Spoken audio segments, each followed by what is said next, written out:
Well, let's talk today about one of my favorite things to discuss, which is warm and cool shadows. To start out, it's good to have just a simple white object with a white background, and just to, again, review the idea of value, to understand that white could be dark. And where is the whitest white? We could see these little pings of highlights that are happening on the china, and even some reflected light. Overall, we have light side and shadow side. Now, if you're outside, there's also the play of light that could be going on. Sometimes your light and shadow is going to change, but basically just to know about that light side, shadow side, and that those colors are going to be related to each other. So once we start understanding the world just in black and white with no color, no local color that is, because we have white on white on white, then we get to start thinking about warm and cool shadows. And even though it's hard to have this shown in pictorial form, I'm going to show you with some reflected light what happens to the shadow. Here you could see a similar effect of what happens with the blue sky. You could see that the shadow that is happening here now is bluer. So if the blue sky is out, notice how this is influencing, it's creating reflected light onto the scene. And this is something you can set up just at home to observe how light and shadow happens.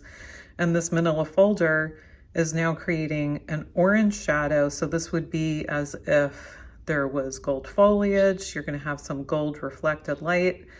And optically now, this shadow is looking a little bit bluer just in comparison. So adjacent objects can definitely affect how we see light and shadow and if a color is warm and cool. Now let's take our white object outside and see how it looks in the landscape. A white shirt makes a great example. This is basically open to the blue sky. And so what we have here is this advancing edge is a cool shadow. This would be with regard to flesh tones, with regard to a rock if we had it here, and also the foliage. They're all going to have a bluish or silvery cast to it. And anything that is hidden from the blue arc of the sky is going to be warmer. So as I come over and hide some of that shadow, so this is going to be hidden from the sky, I'll probably hide that even more, so that this is showing up as a lot warmer. So now that we're understanding warm and cool a little better, let's look at beaches as a simple way to kind of get started that are mostly tonal. So a lot of value here in this scene with the clouds, very little color shift.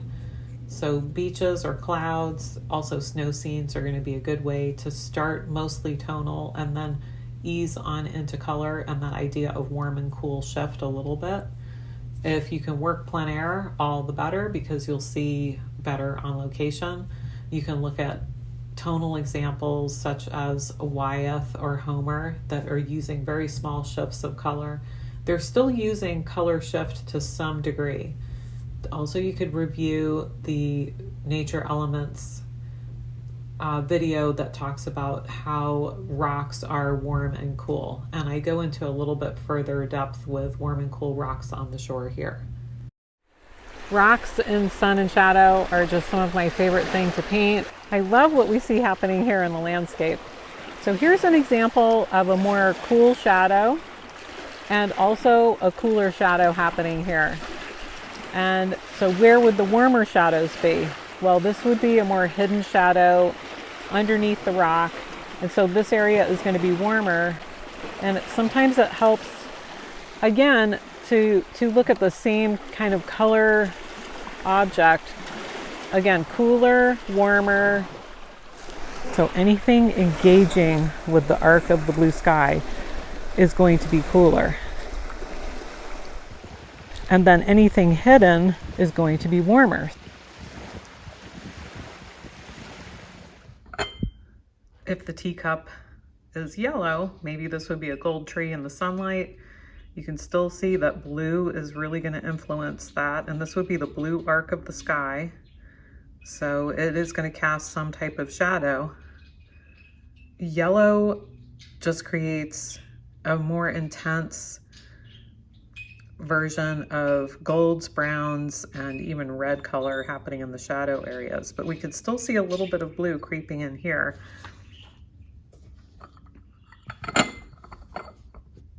Now we get to green, which happens a lot in the landscape.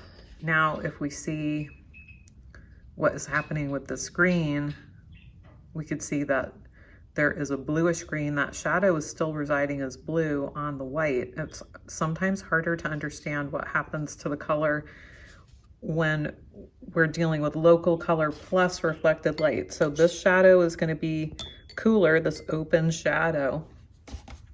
And I'll show you this on the landscape as well. I just wanted a really controlled environment so that we could see some of this happening just in real time as I hold these up. So warmer, this is going to be bluer. All right, let's take a look at the landscape and also other pieces of artwork that show these different concepts. So let's take a look at some green in the landscape and also some gold. Here we have a gold branch caught in sun, and there is some blue sky. So what we're going to have is this area is going to be cooler, and then this area and this area is going to be a warmer cast. And I know one is lighter and one is darker, but try to see one as a cooler yellow and then one as a warmer yellow, just like we were looking at with the teacup example. And now we get to the green of the tree. So we have light side, shadow side, certainly, and let's examine the facets of the tree that are moving towards the sky. So we have the light side, which is catching some of the blue arc of the sky, and we have the shadow side, which is also catching some of the blue light. So this panel of the tree, or plane, and this plane of the tree are going to be cooler. And then areas such as these deep darks that are hidden, sometimes I think of like where a little critter would be. It would be like a little chocolatey shadow in there. So you can see in here, this area would be warmer. So that's going to be kind of your chocolate browns. You can think of burgundy. Those are different areas of, those are different ways of thinking about what color to mix and how do those colors relate to each other. Fall foliage is just so fun to paint, and here we see a great example of warm and cool shadows. Here you could see that that leaf is a little bit cooler, and then of course the backlit leaves are really intensely warm. We have orange and a reddish type of pyrrole red, cad red, and so there's a real spread between the cool light that is catching the open blue sky and then the backlit leaves, which are glowing with sunshine and very, very warm. So those would be hidden from the sky. In these pieces of art, you can see everything from local color, which Homer is using here. He's not using hidden warm and cool shadows. However, Sargent is using warm and cool shadows to the fullest extent if you look at the colors of the bodies. And then in the case of Monet, Monet also could see those shifts in warm and cool, and his snow scenes are a really great example of that. One of the best artists to look at for warm and cool everything is John Singer Sargent. In this example of a half-finished painting, check out what he's done with the white dress. Now let's look at this painting of a basin and kind of dig a little deeper into understanding how he has maneuvered value and basically married value with color in accordance with how the human brain sees value. It's a really terrific example. Looking at the Sargent painting is just such a great way to understand warm and cool shadows all by itself. So we're going to slow down and really just take a look at this image here. If we take this into black and white, but not just snap it into black and white, which of course is always a possibility, I want to show you how you can move the saturation level down. Now watch what happens to the gold areas of the basin and the sky, which were so gold and so blue. And then at a certain point, as it's being drained of color, basically we have some merged value going on. Now, what does that mean? He's got the same, so it's same value, this as to the sky, and pretty much here too, very subtle shift, a little bit of edge variation. We can see a value shift here. But in general, this is pretty much the value of the sky. Also, there's other areas in the piece of artwork that just flat out merge together. These two areas right here are really merging together. And we have all of this area that is basically mid-tone. This is a clear distinction between light, a lot of medium, and dark. Now, I bet you've forgotten what color this was, right? It works so well as a black and white image. And let's see again how Sargent harnesses that power of warm and cool to entertain the viewer's eye and basically be making you think of a very sophisticated painting. So we'll bring this back slowly. Even here with a little warm and cool shift happening, it's working. If we had even less so, we could see it's still working at this stage. We believe this is a white object, but he really has this amount of warmth in his painting. I was able to photograph this at I believe this was the Brooklyn Museum. The curator let me look at this without glass, and it was pretty moving, let me tell you. So as we are enjoying what Sargent has here, we understand that it's just a feast for the eyes for warm and cool. He's got these cooler aspects within the dark, where he's shifting between a warmer chocolatey color. Here's that warm chocolate brown I keep talking about for trees. Notice there is no green in this area whatsoever. Let's drain this of color once again. And we see that these are all residing in the dark area. This is full on dark. Nobody would contest that. There might be a tiny value shift, but overall it's fairly solid. As the color comes back, we could start even seeing this is a bit more orange. Now, the human eye sees value first and color second. That's just how our physiology works.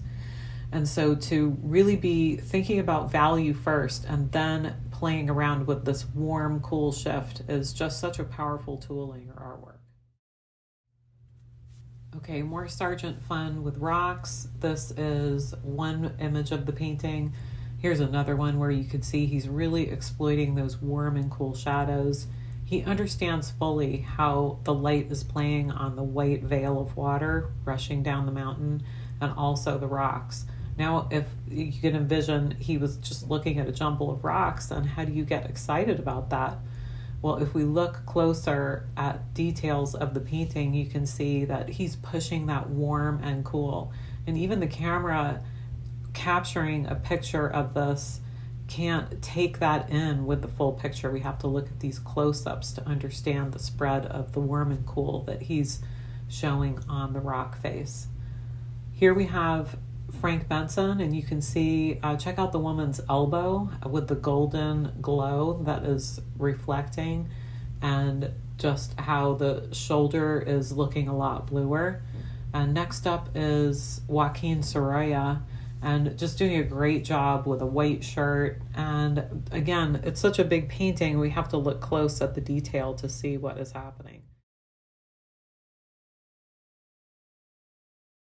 Here's some of my artwork showing just everything from how to handle a gold tree to snow scene, going back to a little bit more complex with birches and backlit. You could see the gold is backlit and two different shades. Moving on to portraits where we have a lot warmer and cooler shift happening. Then we have landscapes that are really showing a warm and cool shift, moving back and forth. In the case of this Charleston painting, the cool columns versus the warm columns, and where is light that is open to the sky and hidden from the sky. So see if you can figure that out in accordance with these paintings.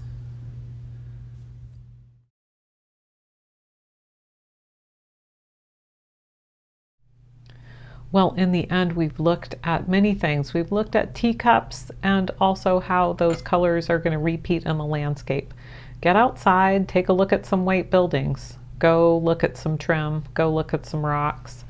And if it helps you to keep the idea really simple, as in the example of the teacups, set up a simple still life and take that green idea into nature. See if you could do a study. In the end, my photographs and my video is only going to take you so far. You really have to sit down and look at something in person. Yes, it's really great to see the light as it's coming and going, but if you start comparing that chip idea of, is this warm, is this cool, it's really just going to help you so much. And you can disregard shape. You could just be thinking about color. Go ahead and combine green with white. What is that going to do? And compare those colors. Be looking for what is warm, what is cool. Remember to get up closer if that helps you to see the warm and cool shadows. It's not necessarily about shape this time. It's going to be about seeing warm and cool and how those relate to each other. There's blue shadows on these birches, but not as blue as the water. Or in the case of some fall foliage, there could be some exciting things happening there. And go ahead and try combining red with green in a different type of situation. But it's just, once again, really important to see this in person. So get outside, get some color notes going, and start having fun with your warm and cool colors.